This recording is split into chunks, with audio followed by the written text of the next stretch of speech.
All right, so where are we right now? Continue to fine-tune the need fully. I can speak from the experience of my two sections, and I'm sure it's true elsewhere. You did a very good job of understanding what the parts were and delivering on it. And one of the things we'll do next week, typically in most of the classes, is we'll think aloud so that you learn from each other, okay? So that's something that we will do as well. So do not look for solutions already out there. Just think bottom up and try to come up with solutions. What is a solution? It is a product. It is a good or a service. A good is a tangible product.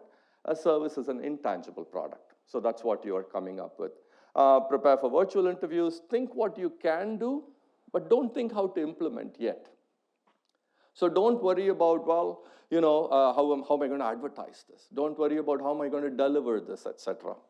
Don't even worry about how to make it into a profitable business. We'll get there. Right now, focus on what is your solution. All right?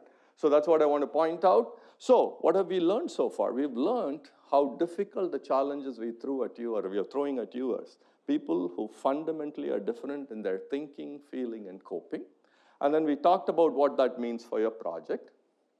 We talked about the importance of education. We talked about how it's important to be, specific, concrete, and pictographic, and all of those different things. Self-esteem. We talked about self-esteem as well, right? And how education is central, and so on. We also talked about relationships in this one-on-one interactional world. People may be poor materially, constrained in their thinking and feeling, but they can be rich socially or relationally, right? And we talked about the irony of being in an advanced marketplace if you're low literate and poor, right? So these are some of the things. And again, we said, can we therefore build this potential social richness, even though it's a double-edged sword, into your product and so on, right? And we also mentioned, can the company be trusted? People understand exchange. So can the company be trusted, right? And finally, can the social be built on to educate, create partnerships? And it applies to employees, suppliers, and entrepreneurs. So today, I wanted to talk a little bit more about understanding subsistence marketplaces, how we gain insights, a little bit about product design, and then we take a break and we go to working on deliverable 2, all right? So just a little bit about sustaining in these contexts. And I just want to point out that in these contexts, people live their environment. So if they throw plastic on the street, it blocks their sewage and they get the illness and it affects them, right? In my case, I have the money to be able to put up my windows and drive away and buy where I want to buy, far away from these issues. But people live their environment. So that also means they know what these impossible trade-offs are. They know that cutting down those trees constantly for firewood means there are no trees 6 months from now. So these are impossible trade-offs people make. And they do an amazing job in reusing, repurposing, just the ingenuity of saving and so on, right?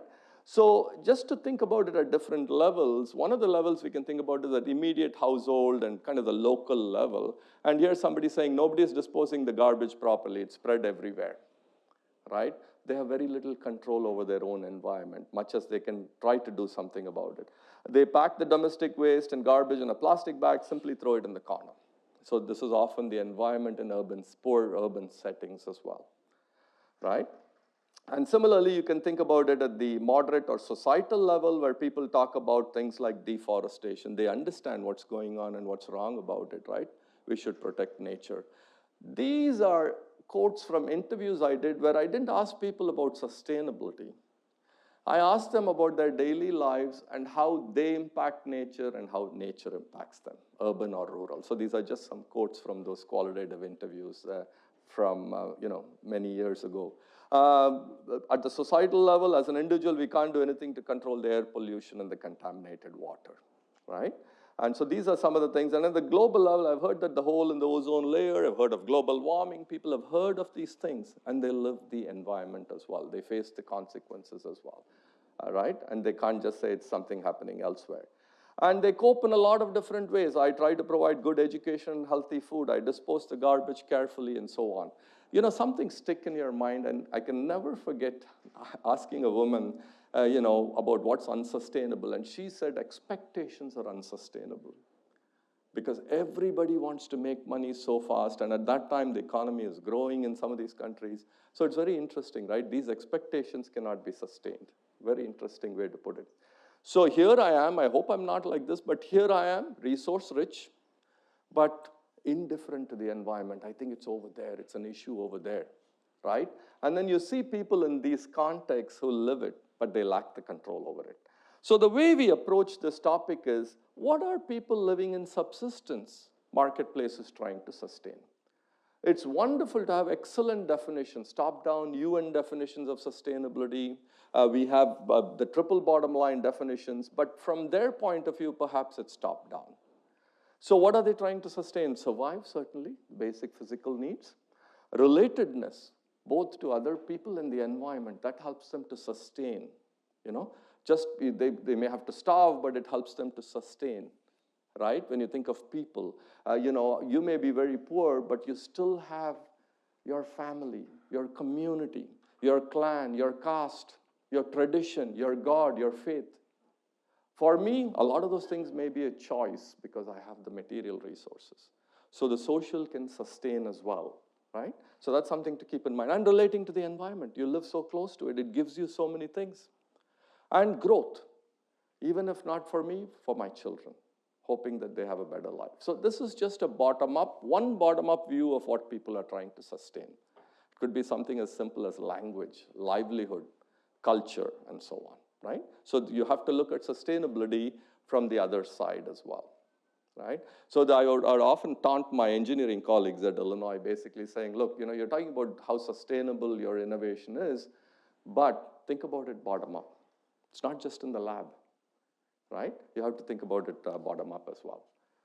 So here is a hierarchy of needs that you may have come across in high school, certainly in college, right?